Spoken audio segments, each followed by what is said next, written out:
പ്രിയപ്പെട്ടവരുടെ ജീവിതത്തിൽ എന്തെന്ത് പ്രയാസങ്ങൾ വന്നാലും എന്തെന്ത് ബുദ്ധിമുട്ടുകൾ വന്നാലും മുസ്ലിമിന്റെ നിലപാട് എന്താണെന്ന് അറിയുമോ?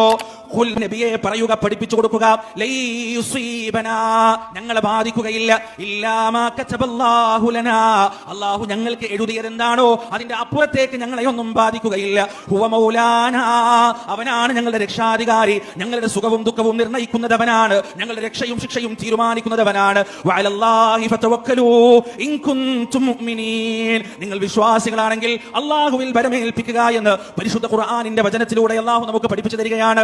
അല്ലദീന ഇദാ അസ്വാബത്തുഹും മുസീബ ഖാലൂ ഇന്നാ ലില്ലാഹി വ ഇന്നാ ഇലൈഹി റാജിഊൻ. അവർക്കൊരു ബുദ്ധിമുട്ട് ബാധിച്ചു കഴിഞ്ഞാൽ, അവർക്കൊരു പ്രയാസം ബാധിച്ചു കഴിഞ്ഞാൽ, രോഗം വന്നു കഴിഞ്ഞാൽ, കച്ചവടം തകർന്നു കഴിഞ്ഞാൽ, ധനനഷ്ടം വന്നു കഴിഞ്ഞാൽ, കുടുംബത്തിന്റെ ഉറ്റവരും ഉടയവരും മരണപ്പെട്ടു കഴിഞ്ഞാൽ അവരുടെ പ്രതികരണം എന്താണെന്നറിയുമോ?